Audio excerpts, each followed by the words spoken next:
Okay, welcome to the C.E.Om Mindful Living podcast. I'm thrilled today to have Patrick McKeown with me in Ireland.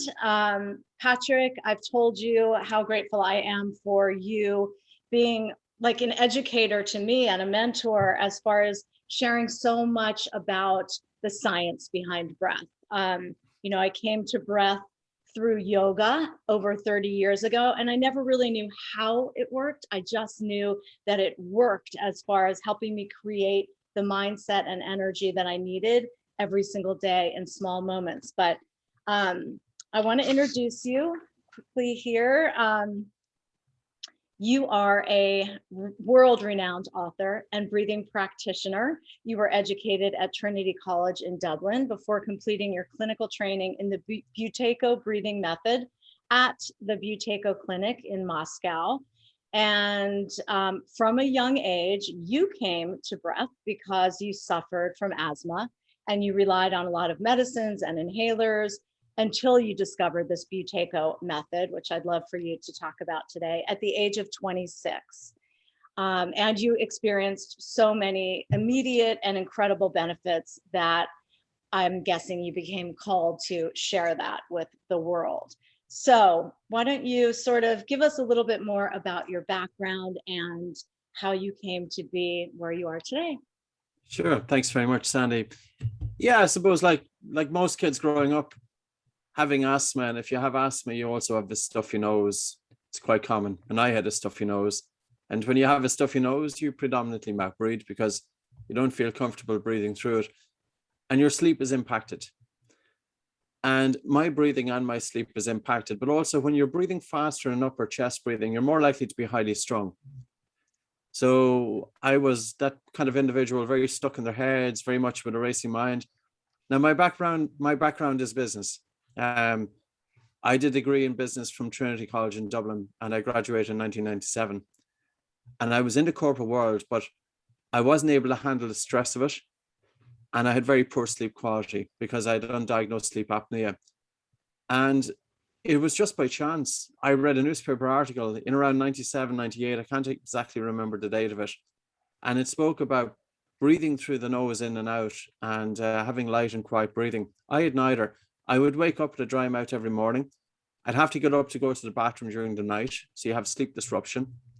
And I was snoring very, very heavily. And people were telling me I was stopping breathing. So I was tired. I was tired all the way through school, tired in high school, tired in university. And I remember studying for an exam. I studied 3 months for an exam. I'm not sure what it was. Was it in economics or whatever?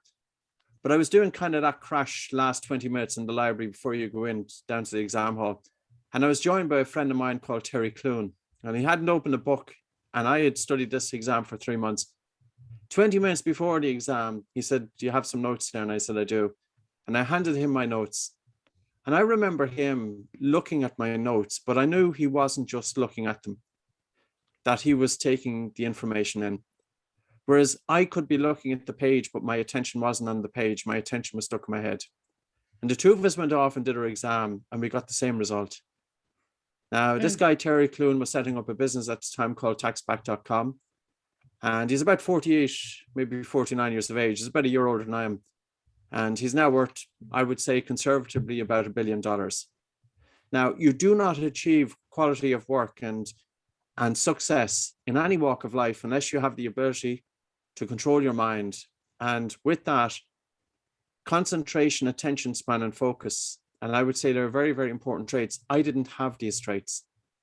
And it makes work difficult. And for you to succeed, you have to put in more time and more effort. And it's almost that you're sabotaging your results. But the thing is, Sandy, society demands that we can concentrate and hold our attention. But society doesn't teach us how to do it. And I understand about mindfulness, but, I will say that there's something as well missing in mindfulness. And that is respiratory physiology and deep sleep. And, so I found by putting this stuff into practice myself, that's why I changed career. And it wasn't because I was going to go into business. In actual fact, if somebody said that you were going to teach breathing, it was not a viable business model. I went solely on my hunch. And I went on it because I actually felt it was the right thing for me to do. Mm-hmm. And it has turned out to be absolutely the best decision I've ever made in my life. But I've been very fortunate and things fall into place. And it's been a really nice journey. So for 20 years, I've been putting it out there. It has turned out to be a viable business model. The last 3-4 years has turned, but the first 16 was a challenge. And you know what? There's something about that as well, because it gives you resilience. And being an entrepreneur, you're wearing so many different hats. And this is why also people in the health world often fail in business. And the reason being is because you're required to know your stuff about the modality you're teaching, but you're also required to be able to market yourself, to be able to look after finances, to make decisions, to look after staff. And it's difficult to wear all of those hats. But yeah, it's been a very enjoyable few years, I must say. Wow. Yeah. And the journey, I'm glad that you can look back and see the value in that journey. And now the timing couldn't be better. With COVID and high levels of stress and anxiety and fear, people are now so much more open to the idea of breath being both a preventative and a healing tool. And the way that you describe it in all of your books, The Oxygen Advantage, The Breathing Cure, and now also the new Atomic Focus, makes it really so accessible and understandable. And so I'd love for you to start by talking a little bit about the philosophy that you learned from healing from asthma, what you call your LSD type breathing. And then also, if you could talk about your BOLT test, because I feel like that's a test that people can do on their own to sort of self-assess what their breathing is like. Yes, yeah. Like my background was from Buteyko method, and Buteyko method focused primarily on the biochemistry. And this was about, placing attention on carbon dioxide in the blood. And too often we hear that carbon dioxide is this waste gas and oxygen is this good gas, without people realizing that in order for red blood cells to release oxygen to tissues and organs, a key for that unlocking is carbon dioxide. And if we are breathing fast and shallow, we are more likely to be over breathing. And as a result, it causes blood vessels to constrict, including blood flow to the brain. And it also causes less oxygen to be delivered throughout the organs, throughout the body, including the organ, the brain. So the harder and faster we breathe, the less oxygen that's being delivered throughout the body. Now, I remember reading about this back and starting to put it into practice. And within 3 to 4 minutes from breathing less air, which was entirely the opposite of what's normally being taught out there, I felt the temperature in my fingers improve, and I was able to bring warmth into my hands. I always had cold hands and cold feet, and it's very common with people with dysfunctional breathing or suboptimal breathing patterns. I was always yawning frequently, sighing, caught for breath, feeling that air hunger, and you just aren't resilient because you're always teetering on the brink of stress, and all it takes is any sort of situation to push you over the edge. And like society, we judge people on how they breathe, because successful people typically breathe light. People who are calm and collected and focused breathe light, and people, when they get stressed, they start to breathe fast and shallow. It's a normal physiological trait. So you can imagine that if you're interviewing somebody, and it's happened to me, like I've been, of course, interviewing people as well as part of a small business. And one person comes into you and, you're kind of putting people on the spot because you want to see how do they react. And if you see people during the course of the interview and they're starting to sigh and they're starting to upper chest breathing, well, automatically, even without thinking it, but you are reading as if this person is not fit for this occupation because they are not able to deal with pressure. So I think it's very important for everybody to understand how your breathing reacts to stress, but also to bear in mind that you can use breathing as that tool to downregulate and to control the autonomic nervous system. I was reading or listening to a podcast by Dr. Rangan Chatterjee. He's a really well-known doctor, TV doctor here in the United Kingdom and Ireland. He was interviewing a brain surgeon. And the brain surgeon spoke that when he gets into a tricky situation, the first thing that he prevents himself from doing is hyperventilating. And he said people think that he has nerves of steel, because when he stops himself from hyperventilating, a solution comes. to his mind.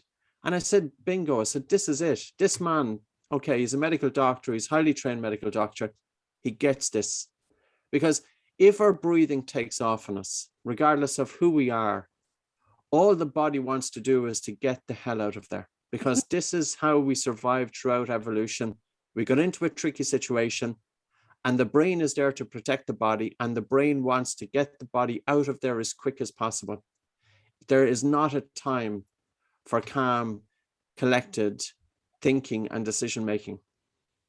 We have to control the breath. And what's more, the Bolt score that you refer to there, this is a test we've been using. It's been used for about 50 years, since, close to 1975. And it basically involves that the individual is sitting down for about 5 minutes with calm breathing. And they need a timer. So whatever, stopwatch or your phone or whatever. And you take a normal breath in through your nose and a normal breath out through the nose, and pinch the nose with the fingers to stop breathing. And you time it in seconds. How long does it take until you feel the first definite desire to breathe, or the first involuntary movement of the breathing muscles? And then you let go, but your breathing at the end should be fairly normal. It's the length of time that it takes you. How long can you hold your breath for comfortably until you feel that first definite desire to breathe? And the key about this is that a person with dysfunctional breathing patterns typically have a lower breath hold time. They run out of air. And one study by Professor Kyle Kiesel that was published in 2018, he looked at 51 individuals from a number of different dimensions in terms of breathing. His conclusion was that if your breath hold time, your Bolt score is above 25 seconds, there is an 89% chance that dysfunctional breathing is not present. This is a good measure of stress. Mm-hmm. And it's a very simple test, because people who have a low breath hold time are more likely to be physiologically in that faster and shallow breathing or hyperventilation chronically. And it's not that they're having a panic attack in front of you. It just means that breathing rate is a little bit faster. Tidal volume, which is the volume of air drawn into the lungs in one breath, can be a little bit excessive. So the volume of air that the person is breathing is more than what they need. And this is causing blood vessels to constrict. And this is impacting blood flow. But I will say this ties in with sleep, and it ties in with the emotions, and all are interrelated. I was a chap growing up, I was snoring hard, I was stopping breathing during sleep, and sleep apnea is endemic out there. Mm-hmm. It's 26% of the male population aged between 30 and 50 years of age, and 43% of men aged between 50 and 70 years of age. For females, it's 9% aged between 30 and 50, because progesterone is respiratory. Progesterone seems to play some role in terms of causing the throat to be stiffer so that it's less likely to collapse during sleep. So progesterone, the hormone progesterone, protects the female to some extent against sleep apnea. But post-menopause, when progesterone levels off, females experience sleep disorder breathing. It can increase 300%. Wow. Now, people talk about entering flow states, and we've all read the books, enter flow state, this coveted state that whereby you're in that state of relaxation and alertness, that time flies, that you're so creative. It's a state of bliss, and it's a wonderful state to be in. And that can be reproduced. Mm-hmm. But what's more, anybody with obstructive sleep apnea and with dysfunctional breathing, I do not think they are going to enter flow states. I think only people with good deep sleep and people with functional breathing, because to enter flow state, you need to have your physiology in that state of calmness and alertness, and you need to have energy, and you need to have concentration. And concentration is our ability to hold our attention on one thing. Our attention span is the length of time that we hold our attention on one thing. Mm-hmm. And we need to be looking at sleep. Then we need to be looking at breathing physiology. And then we need to be looking at awareness. And why on earth is this not being taught in schools? This is not just for the business world, although these traits are absolutely vital. The ability to hold your attention on what you're doing. And if we look at the quality of work of people whose minds are all over the place, racing mind, as I was, stuck in my head all the time. We don't have our attention on what we're doing. Mm-hmm. Part of our attention is on what we are doing. Yeah, And most of our attention is stuck in the head. it's so true. And especially today with technology and with us being Yes. attached to devices 24/7, our brain is not wired for that. And that's also where breath comes in as this sort of human superpower, where, as you mentioned, we do have the ability to utilize breath as a catalyst to go inward and to create not only better physiologically from breath, but also create the mindset, the attention. Where our attention goes is what grows in our lives. And these technology platforms are designed for addiction. And so we get that dopamine and those hits from scrolling social media and wasting time. And that's why now this ADD and ADHD and everything is extremely prevalent. So Yeah. yes, so the benefits of breath are everything from like what you mentioned that helped you with asthma to then helping you in business and with attention.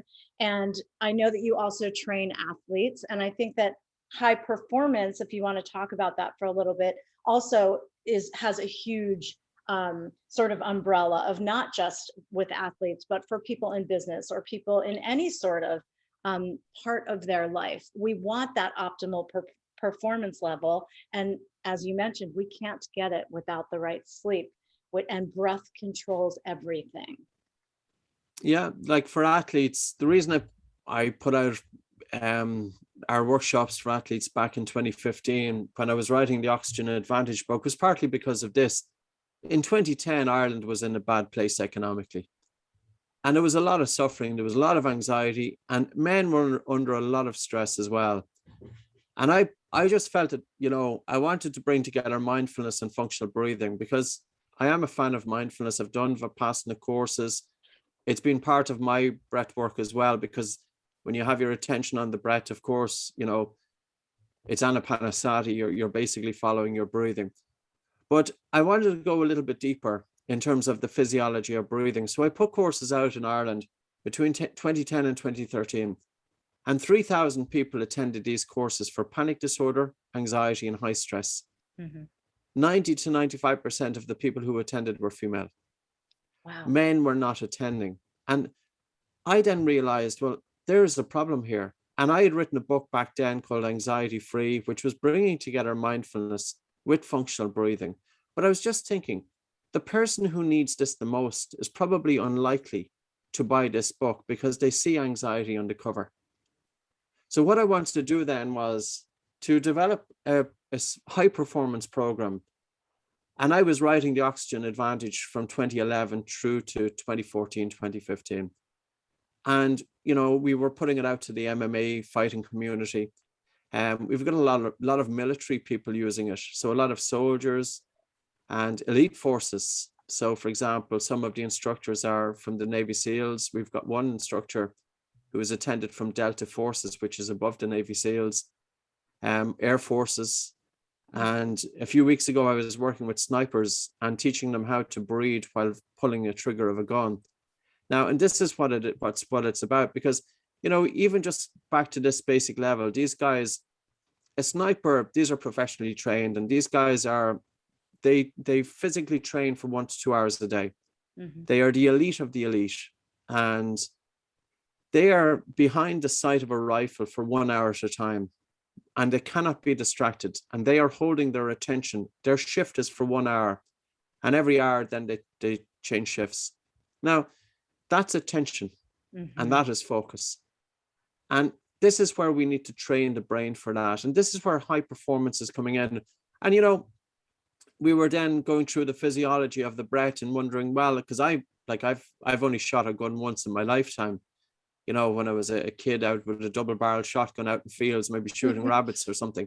So I know absolutely nothing about it. But what I was talking about and I was discussing is the physiology here. And I said, I think the best place to hear is to pull the trigger just at the end of the exhalation. And if you lose target, wait until the next breath and you have another go at it. And the reason being is because it's all in the exhalation is mm-hmm. our state of relaxation. And if we breathe out fast, that's a stressor.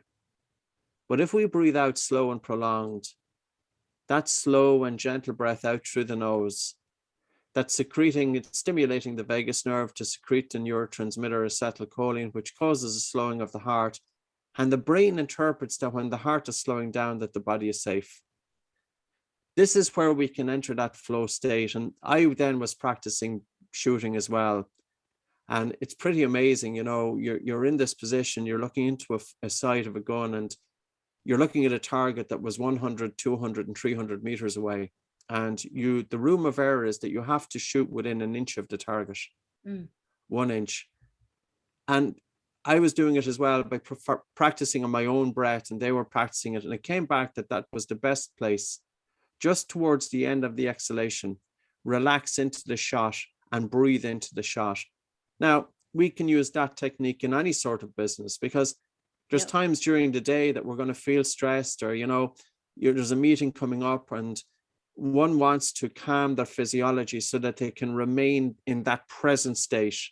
Always think of the exhalation, and always nobody even has to know you're doing it. And you're taking a soft, gentle breath coming into your nose and a really relaxed and a slow and gentle exhalation. Allow the air to leave the body effortlessly, and continue that for about 90 seconds. And that will calm you down. Now, there's much more you can do. I would say to anybody, never sleep with your mouth open, because that was the one thing that really held me back. I was waking up tired. And Sandy, sleep medicine know about this. There was one doctor, Dr. Christian Guilleminault, he passed on in 2019. He was a French doctor based at Stanford Medical School.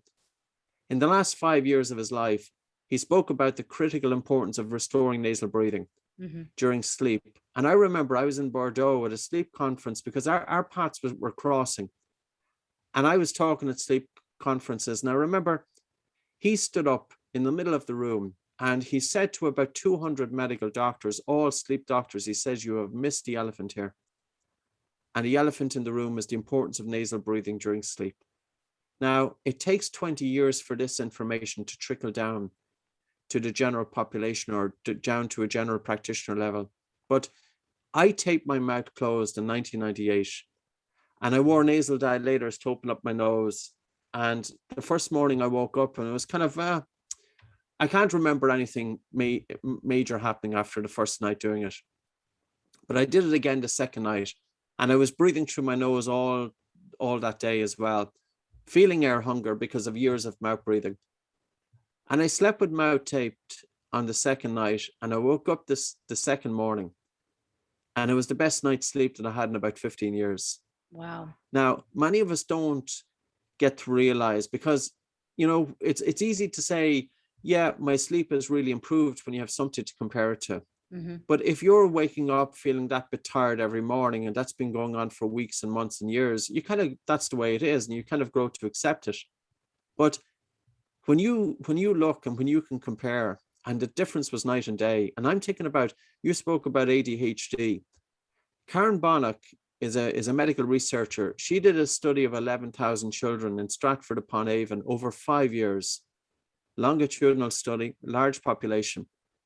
And she concluded that children who were snoring or sleep disorder breathing at 5 years of age, they had a 40% increased risk of special education needs by age 8. And the reason being is because children in the formative years, a young child, when they're growing up, their brain is developing during sleep. It's not developing as much during wakefulness. And if the child is not getting that deep, deep sleep, it can cause brain damage. Now, why is this not being talked about? And that's published in the journal Pediatrics in 2012. So it's almost that I often feel that the most simplest things have been overlooked here. And for me, breathing through the nose is the most simple and most common sense. And it's free to everybody. And it takes, a little bit of awareness. And not just the adults, but the children really need it as well. Because if the child has the mouth open and their tongue isn't resting on the roof of the mouth, which it can't be anyway if they're breathing through their mouth, it can lead to craniofacial abnormalities and jaws that are set back, but it can set these kids up for lifelong sleep apnea. You're right. And I was in that bracket, Yeah. And we know between 25 to 50% of studied children are in that bracket. And many of the listeners are going to have kids of their own. And I think it's vitally important not just to pay attention to our own breathing, but also to pay attention to the breathing of our children, because the next generation, and it's morally and socially, it is really, a disfavor. Why again has it been overlooked? Yeah, it's a great point that we should encourage parents to take a look at their children during the night or when they're sleeping, because especially if during the day the kids complain about being tired, or not even complain, but you can see them that they're physically exhausted and tired. And so I think that is really important. Hopefully listeners will now start to check, because if your parents had checked on you, maybe you wouldn't have waited until age 26 to become Yes. aware of that. And so you're right, I think. And with the stress and pressures that children and teens have these days academically, I think you're right. It's an elephant in the room. It's this something, and I think it's because, like you said, it is free and it is accessible to all. That breath really equalizes well-being, and so it's not funded by big pharma, and so it's not talked about. That's probably why it's the elephant in the room, and so that's why it's our mission to go out there and educate people on this tool that is so powerful for healing, and to use it strategically. I love the example that you talked about with snipers and strategically pulling the trigger at the end of the exhale. Everybody can use this, not obviously not as a sniper, but in their own practical applications of their own lifestyle by breathing strategically. And I want to go back to, you mentioned briefly the vagus nerve.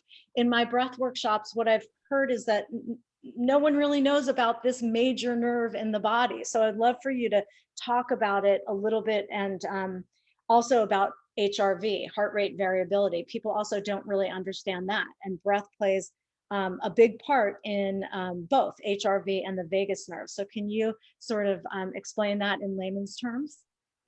Sure. The vagus nerve, the name, I suppose, vagus comes from vagabond, and it means wandering or vagrant. And this nerve is wandering throughout the human body. It's innervating pretty much all of the major organs. And 80 to 90% of the information is fed from the body up to the brain. So you've got all this information going via the vagus nerve to the brain from the body. And back in 1913, Otto Louis, I think, or I can't remember now exactly, the researcher, he found that he stimulated the heart in the frog, that it released this substance called vagus stuff, what he called it. And the increase of vagus stuff caused the heart rate to slow down. So, I suppose it hasn't really been researched for many decades, but in the last 30 years, then it really became more to fruition. And when you slow down your breathing, or if you breathe light, or if you breathe deep, and I mean deep with lateral expansion and contraction of the lower ribs, I don't mean a big breath, because oftentimes people misinterpret a deep breath to be a big breath. Mm-hmm. But say, for example, the first one, if somebody was sitting down and they have their lips together and they put one hand on their chest and one hand just above their navel, and they gently start slowing down the speed of the air coming in and out of the nose. And they're slowing it down to the point that their breathing volume reduces by about 30%, that they feel air hunger. So in actual fact, they deliberately underbreathe. The increased carbon dioxide will stimulate the vagus nerve. Another way to do that would be slowing down breathing to between 4.5 and 6.5 breaths per minute. So a good average is in around 6 breaths per minute. And this will be breathing in for 5 seconds and breathing out for 5 seconds. And to do it silently. That stimulates the vagus nerve. And then breathing with lateral expansion and contraction of the lower ribs. You have your hands either side of your lower ribs. And as you breathe in, the ribs are moving out. And as you breathe out, the ribs are moving in. So there's a few ways to do it. And we also use breath holds as well, then stimulate the vagus nerve. Now, there's a couple of aspects to it. One is when you stimulate the vagus nerve, it secretes, as I said earlier on, the neurotransmitter, which was the first neurotransmitter to be identified, called acetylcholine. And this is causing a slowing of the heart. And you can imagine that throughout our evolution, whenever we get into a stressful situation, it was always accompanied by faster breathing, by harder breathing, by a higher heart rate, higher blood pressure, etc. The brain interprets that when our breathing is fast and hard, that the body is under stress. The brain interprets when the heart rate is up, that the body is under stress. We can use the breath, and by slowing down the breath to stimulate the vagus nerve, physiologically, the body is going into relaxation, the heart rate is slowing down, and the brain is interpreting that the body is safe and will send signals of calm accordingly. Now, the same applies to our sleep. So say, for example, people with insomnia. So a person might have 4 or 5 hours of sleep, and the next thing is they wake up and they're lying in bed and it's 2 or 3 o'clock in the morning, and they're wondering how on earth did they wake up? Well, part of that can be if you breathe fast during your sleep, your body and your brain is also going to interpret that the body is under threat. So whether it's during rest or sleep, and the brain is there to protect the body. So if you have a person who is overly hot in bed, or for example, the room is too stuffy, or if they have a breathing pattern disorder, or if they have asthma or anxiety, they can have a faster respiratory rate. And this is always putting the brain on edge. And the brain is more likely to arouse them from sleep. So we can tap into the vagus nerve pretty quickly. As I said, even 90 seconds is going to have some benefit. Mm-hmm. Now, the second aspect is that we have what called pressure receptors in the major blood vessels. So in the aorta and carotid arteries, there are pressure receptors which are continuously monitoring our blood pressure. So normally, if our blood pressure increases, the pressure receptors respond by sending immediate signals via the brain for the blood vessels to dilate and the heart rate to slow down. And this helps keep our blood pressure normal. Mm-hmm. And conversely, if our blood pressure drops, the baroreceptors send immediate signals for the blood vessels to constrict and the heart rate to increase to normalize our blood pressure. The sensitivity of the baroreflex is a very important factor in the autonomic nervous system. And if we have an individual who was exposed to chronic stress, or if they have sleep apnea, or if, for example, they have some chronic condition, they can have reduced baroreflex sensitivity. And as a result, then the baroreceptors aren't as sensitive to changes in blood pressure as they normally would do. It's the sensitivity of the baroreflex, which in turn then is going to influence vagal tone, how well your vagus nerve is working. So there's a couple of ways, I suppose, that we can target, and nobody really knows for sure. Mm-hmm. One way we can target the vagus nerve is directly by slowing down the breath to between 4.5 or 6.5 breaths per minute. Nose breathing during sleep as well, and breathing light and breathing slow. And another way then we can target is via the baroreflex, and also by doing the same thing. And this in turn then will improve heart rate variability. And basically, our heart rate, years ago, a therapist would understand that if a client was coming into them, the therapist would have the client sit down, and after a while, when the client is settled in, the therapist would monitor the speed of the client's heartbeat. Mm-hmm. And at the same time, the therapist would be watching how the person is breathing. As the client breathes in, it's normal for the heart rate to speed up. And as the client breathes out, it's normal for their heart rate to slow down. And this is respiratory sinus arrhythmia. But basically, the timing between heartbeats shouldn't always be the same. If the timing between heartbeats is the same in the inhalation as with the exhalation, it would imply that the person is in a stress state. They've increased sympathetic drive, they've increased stress response, and they've reduced parasympathetic drive. And as human beings, resilience implies that we are able to go from a state of relaxation into stress and also back into relaxation very quickly. Vagal tone is giving us some objective measurement in terms of whether the person is in balance. And heart rate variability is that measure. So people who are using Oura rings, or they're using Leaf, or so many different devices out there. Now, devices are giving you feedback. Mm-hmm. But the real question is, how can you improve your HRV? And you can improve it through the breath. Mm-hmm. So it's interesting because with people who just do automatic, shallow, autopilot breath, that leaves you in a low-grade state of chronic stress, right? And so with heart rate variability, I sort of look at that as like a fitness level of your heart. So, and being able to utilize breath to then turn on a dime. So, when you're not always stuck on that autopilot, shallow breath, when you know how to breathe strategically, that's where your heart rate can vary, and that's the sort of the science behind that that I didn't know about, and I found it fascinating that it's a good idea to know that it's important to change and shift that heart rate variability. And the way that you do it is through breath. So thank you for explaining that. And will you talk about and just demonstrate the difference, what you just mentioned, the deep breath versus the big breath? Because I agree, Sure. people are very Yes. confused about that. And you explain it so articulately and beautiful in a lot of videos online.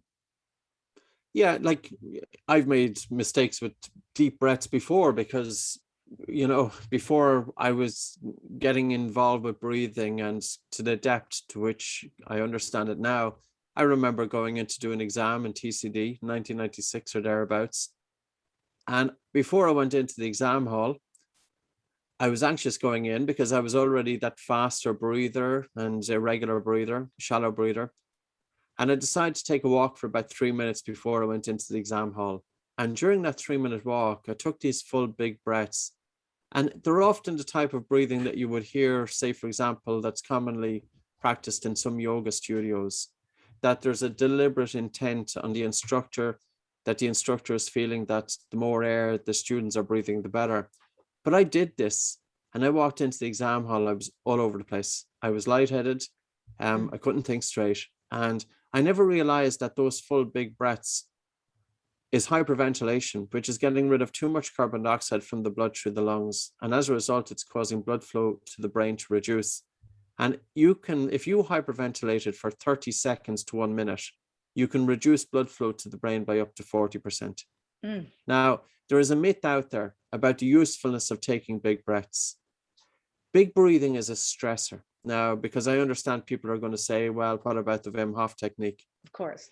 If we breathe hyperventilation, if I said to somebody, I want you now to take these full big breaths in and out through your nose or in and out through your mouth, 20 full big breaths, that's a stressor. You're deliberately stressing the body and mind to cause adaptations.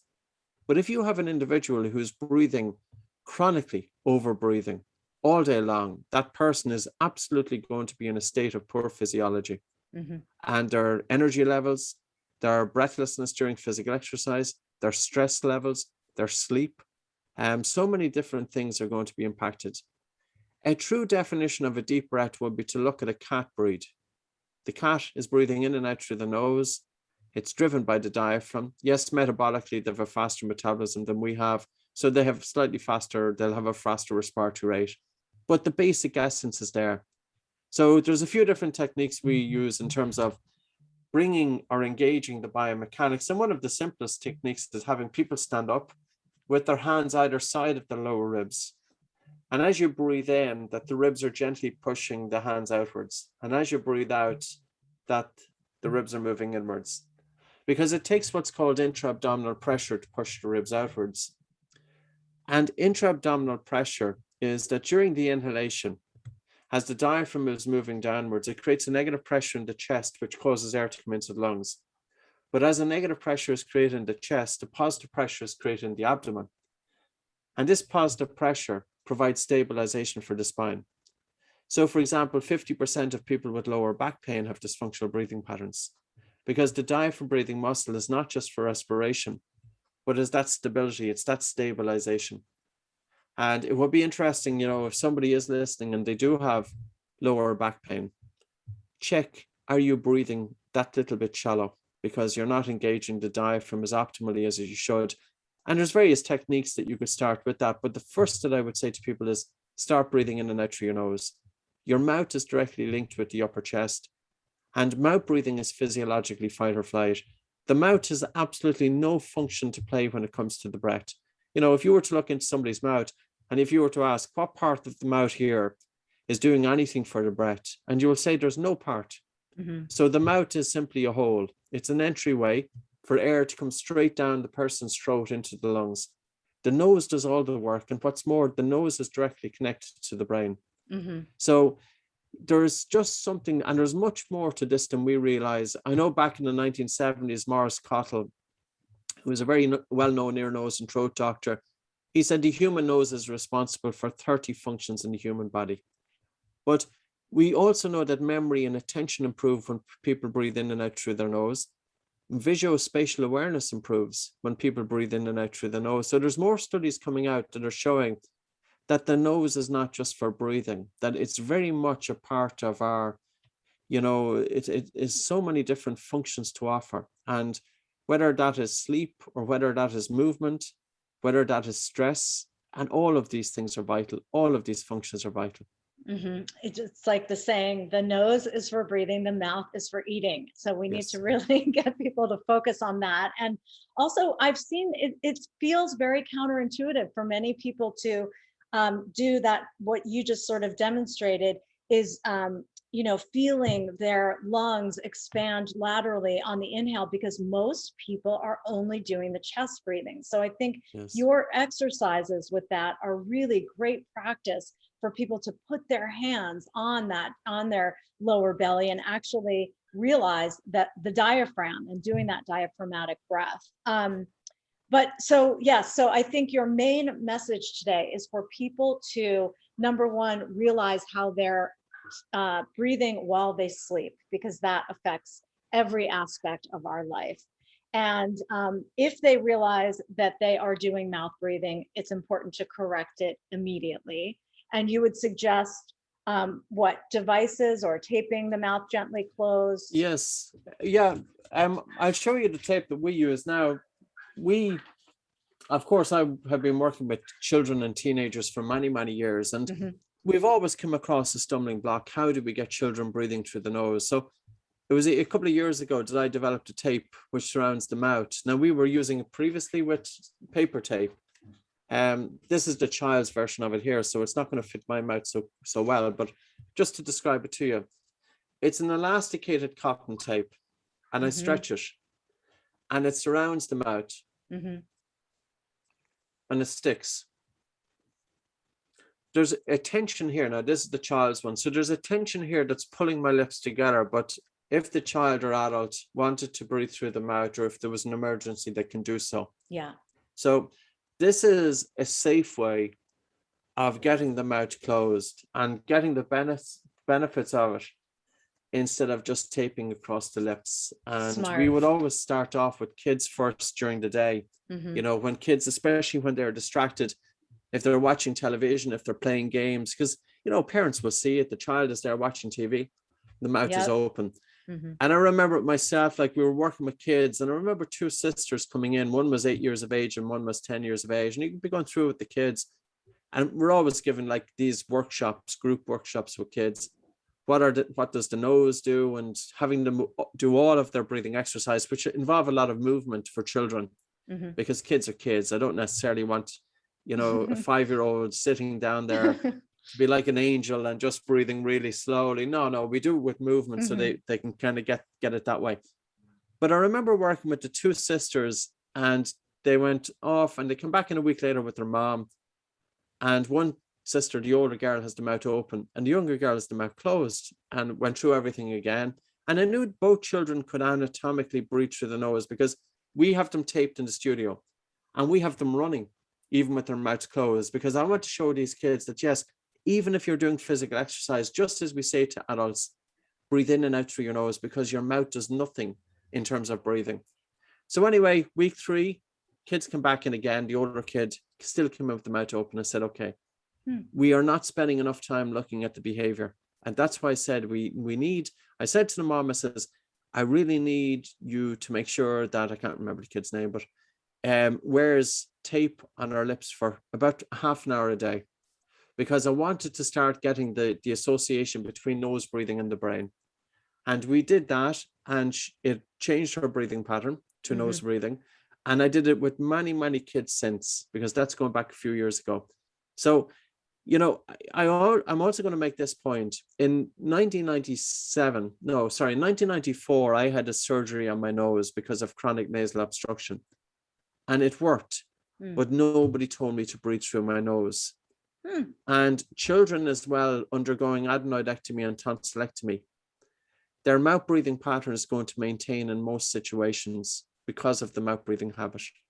And there is no respiratory rehabilitation post-surgery. There is a 65% worsening in their AHI, which is a measurement of their sleep apnea severity, within 3 years unless this is addressed. So, it's not enough to just fix the nose. We have to change the behavior. And it's really, really important. And I think this is crying out for attention. And that's why the Breathing Cure, the book that we were talking about earlier on, I wanted something that was so top heavy in terms of showing the references and just showing this is not just about taking this full big breath because I often feel that breathing has been let down. Breathing has been taught by people who didn't really understand a whole lot about the breath. Yep. And it's powerful. But while it's powerful in one way, it can bring you great benefits. If it's not taught correctly, and if people are saying that take these full big breaths, okay, there's a time and place to do it. But we have to have people understand that your everyday breathing is what's key. You can influence your blood circulation. You can genuinely influence oxygen delivery, not just saying it, but you can. And this has been known since 1904 via the Bohr effect, that when oxygen is carried in the blood, so when we take a breath of fresh air into the lungs, oxygen passes from the lungs into the blood.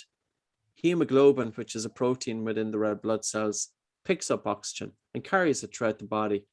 But hemoglobin releases oxygen in the presence of carbon dioxide.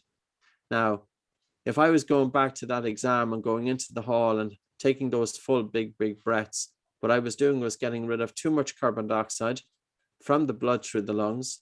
And as a result, hemoglobin was holding on to oxygen more readily, and I had less oxygen getting to my brain. Now, there's an example, but I'm not unique. There must be hundreds of thousands of cases that people are, practicing breathing techniques because they think it's beneficial without really understanding that, what are you doing when it's coming to the breath? Are you influencing, is it a stress response or is it a relaxation response? Are you influencing the biochemistry? Are you influencing the biomechanics? And ultimately, that's what it's about. And tailoring breathing exercises to those individuals can be very important. And I'm just going to make this point. Breathing for females is different to breathing for males. This is known since 1915. And say, for example, females as a result of the monthly cycle, so post-ovulation, middle luteal phase, there's an increase in progesterone, there's an increase in estrogen. And progesterone is a respiratory stimulant, which breathing gets faster and harder. And carbon dioxide levels can drop by as much as 25%. Now, when carbon dioxide levels drop by as much as 25%, pain thresholds reduce and pain perception increases. Fatigue, anxiety, air hunger, panic disorder. The symptoms of PMS are directly attributable to changes in breathing patterns as a result of changes in hormones. Now, the unfortunate thing is that most research in breathing has been done by men, but when research was done on women, they failed to take into consideration the monthly cycle. So there is a wealth of evidence out there. Now, I shouldn't really say a wealth, it could do with a whole lot more, but there's sufficient articles and papers out there showing the connection is there. Now, if you have a female with a low BOLT score and then post-ovulation, she has an increase in progesterone, well, this is going to impact her performance. But yes, she may not realize that the changes in her health is as a result to the changes of her breathing because of the changes in hormones, but she can influence her breath and she can improve her BOLT score, and she will be better able to cope with and also to reduce the symptoms of PMS. Wow. And people don't realize how low most people's BOLT score is until you become self-aware of your breath and strategic with it. And so I think you've influenced me so much on that. I've always been self-aware of the breath, but now I'm so much more strategic about it. And so I encourage people to just check in with themselves, even set an alarm on your watch for a few times during the day to check in, go inward, notice your breath.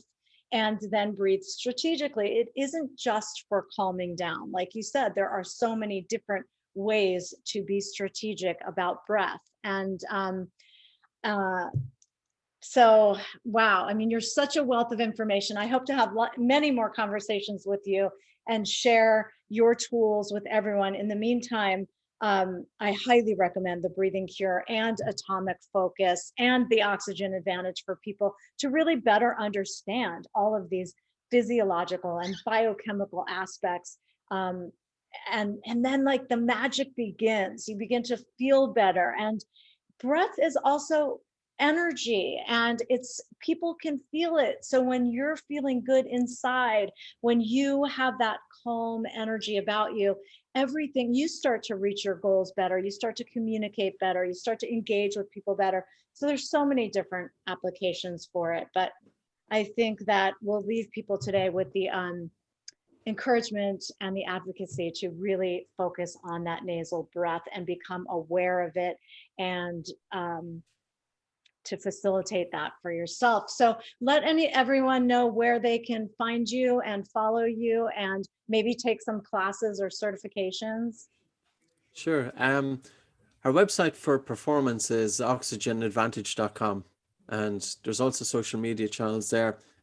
And we give workshops. I give workshops quite frequently then for people with anxiety and panic disorder, people with sleep apnea. I had an article that was published in the Journal of Clinical Medicine about 6 months ago, looking at phenotypes of sleep apnea and breathing, and that can be found from buteycoclinic.com. So yeah, there's plenty of videos on YouTube, and all of the children's breathing programs are free. So if any listeners have any kind of, if you have children, you'd like them to embark on breathing programs, they're readily available, they're publicly accessible, and you'll see them from buteycoclinic.com.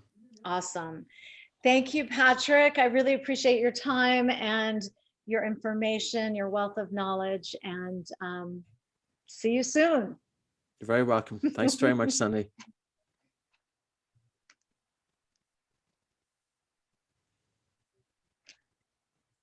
Great. So you covered a lot of ground